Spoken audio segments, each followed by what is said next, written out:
cette ville de Clermont-Ferrand, c'est pas un nouveau maire qui vient d'arriver. Le maire PS dirige la ville depuis 2014.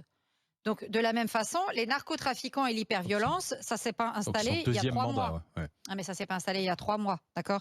Donc, la déliquescence de certains quartiers, ça n'a pas commencé depuis qu'on parle de la mexicanisation et du narcotrafic. Tout cela s'est installé tout doucement, tranquillement. La DZ Mafia ou le clan Yoda qui essaie maintenant dans toute la France, ils ont des points d'appui partout en France parce qu'ils ont en fait comme c'est comme des sortes de petites franchises. C'est-à-dire, ils ont la grosse maison mère, ça a pu être Marseille ou Lyon ou je ne sais quoi, et puis ensuite, ils essaiment dans des quartiers où il y avait déjà du trafic. Et donc, ils prennent des positions là où il y avait du petit deal, et maintenant, c'est pris en main par des gros, par des aides-mafias et compagnie. Et donc, ça devient narcotrafiquant. Mais parce que déjà en amont, depuis 20 ans, certains maires, beaucoup de maires, et là, je ne dirais pas gauche ou droite, parce que, hélas, dans des mairies de droite, c'est pareil, mais enfin, on va dire quand même que dans certaines mairies PS, il y a quand même eu longtemps le discours, la mission locale, on va les comprendre, gna gna gni.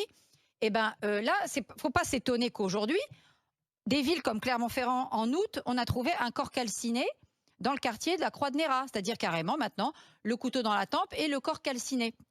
Donc, ce qui fait que le préfet, qu'est-ce qu'il décide? Il décide de placer la ville de Clermont-Ferrand dans le dispositif ville de sécurité renforcée.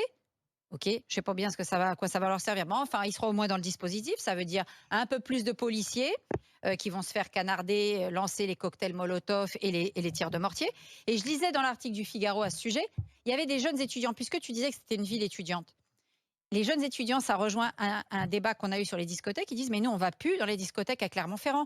Clermont-Ferrand, la nuit, c'est devenu dangereux. Aller en discothèque la nuit à Clermont-Ferrand, c'est dangereux. Donc, on fait des soirées entre potes dans nos appartes. On va même plus en discothèque à Clermont-Ferrand, alors que c'est une ville étudiante. Donc,